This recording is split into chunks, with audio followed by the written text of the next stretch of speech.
Inabangan ng mga deboto ng Simbahang Katolika ang pagiging ganap ng mga santo ni na Carlo Acutis at Pier Giorgio Frassati. Ito'y matapos ang canonization rites na pinangunahan ni Pope Leo XIV sa Vatican City. Kilalanin natin ang mga bagong santo sa ulat ni Gav Villegas. Naideklara na bilang mga bagong santo ng Simbahang Katolika ang Italian teenager na si Carlo Acutis at Pier Giorgio Frassati sa Vatican City. Pinaunahan ni Pope Leo XIV sa St. Peter's Square ang canonization rites para sa dalawang bagong santo na dinaluhan ng 80,000 katao.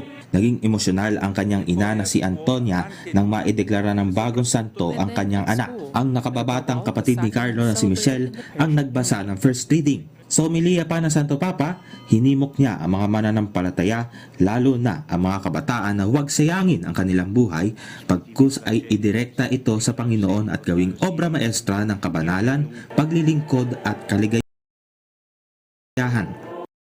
Cari Santi Pier Giorgio Frassati e Carlo Acutis sono uniti a non sciupare la vita, ma a orientarla verso l'alto e a farne un capolavoro.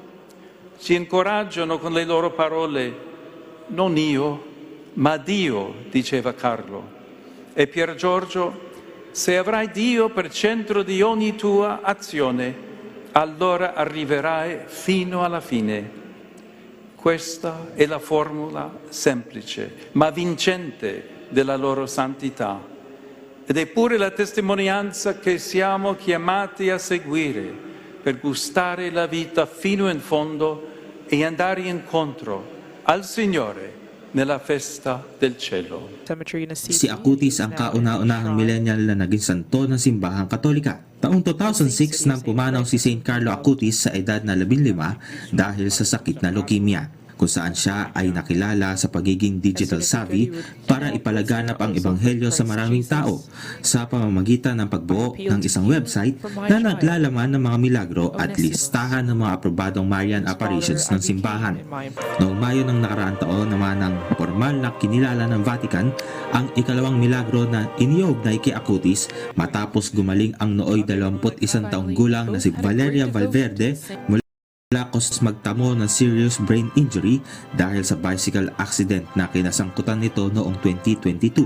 Taong 1925 naman nang pumanaw si St. Pier Giorgio Frassati sa edad na 25 dahil sa sakit na polio, na pinaniniwala ang nakuha nito habang nag-aalaga ng mga may sakit. Nakilala si Frassati dahil sa kanyang pag-aalay ng kanyang oras na alagaan ang mga mahihirap, mga walang tirahan at mga may sakit, pati rin ang pag-aalaga sa mga demobilized servicemen na bumalik mula sa World War I. Gav Villegas para sa Pambansang TV sa Bagong Pilipinas.